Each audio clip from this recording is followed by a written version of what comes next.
बीसा news 24x7 का हर दर्शक को सादर प्रणाम, जोहर सलाम। दर्शक, पश्चिम बंगाल में शुभेंदु अधिकारी सरकार की कैबिनेट का विस्तार कर दिया गया है। राज्यों में पहली बार सत्ता में आई भारतीय जनता पार्टी ने कैबिनेट चयन में हर वर्ग का ख्याल रखा। 24 दिन पहले जब शुभेंदु ने मुख्यमंत्री पद की शपथ ली थी, तब निश्चित प्रामाणिक को केंद्र से लाकर राज्यों का मंत्री बनाया गया था। अब नए कैबिनेट विस्तार में भी कई ऐसे अनजान और अनोखे चेहरा है जिन्हें कैबिनेट में शामिल किया गया है। राज्यों में बीजेपी की पहली बार सरकार बनने की करीब 3 हफ्ते बाद मुख्यमंत्री शुभेंदु अधिकारी ने आज सोमवार को अपने कैबिनेट का विस्तार कर दिया। नवान्न में आयोजित शपथ ग्रहण समारोह में बीजेपी का 35 विधायकों ने मंत्री पद की शपथ ली। इस विस्तार के साथ राज्यों में मंत्रियों की कुल संख्या 6 से बढ़कर 41 हो गया। 294 सदस्यों पश्चिम बंगाल विधानसभा में मंत्रियों की अधिकतम संख्या 44 हो सकती है।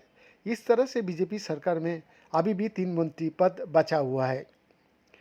पश्चिम बंगाल कैबिनेट का विस्तार आज सोमवार को कर दिया गया। आज का कैबिनेट विस्तार में 13 कैबिनेट मंत्रियों के अलावा 3 राज्य मंत्री, स्वतंत्र प्रभार और 19 राज्य मंत्री शामिल है। कैबिनेट में शामिल होने वाले में 13 मंत्रियों में तापस राय, दीपक बर्मन, शंकर घोष, अर्जुन सिंह, मनोज ओराव, गौरीशंकर घोष, जगन्नाथ चट्टोपाध्याय, स्वपन दासगुप्ता, कल्याण चक्रवर्ती, अनुप कुमार दास, अजय कुमार पोद्दार, सरदाबाद मुखोपाध्याय और दूत कुमार मंडल शामिल है। जबकि राज्य मंत्री स्वतंत्र प्रभार के तौर पर शपथ लेने वाली में मालती राभा राय, इंद्रनील खान और राजेश मेहता शामिल है।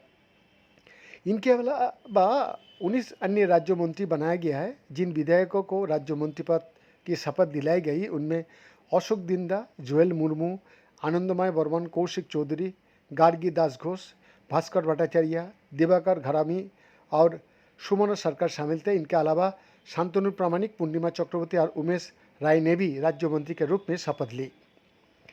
कैबिनेट में शामिल किए गए नामों में सबसे चौंकाने वाला नाम कलिता माझी का है।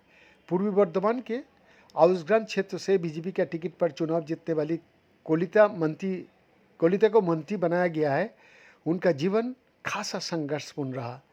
कलिता राजनीति में आने से पहले घरों में नौकरानी का काम किया करती थी और उनकी महीने का कमाई महज 2500 रुपया थी। परिवार चलाने के लिए उन्होंने घरों में नौकरानी का काम किया, जबकि उनके पति प्लम्बर का काम करता है। कलिता ने 12,535 मतों के अंदर से जीत हासिल की। इसी तरह उत्तर दिनाजपुर के करंगडीगी से 30 साल की विधायक विराज विश्वास को भी मंत्री बनाया गया है।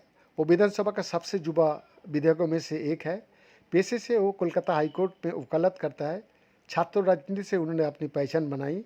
छात्र आंदोलन से निकलकर सक्रिय राजनीति में आए विराज पहले एबीवीपी के राज्य सचिव और अखिल भारतीय सचिव का पद पर रह चुका है। उन्होंने करंगडीगी के दिग्गज नेता गौतम पाल को हराया था। पीएन का एक्सक्लूसिव रिपोर्ट।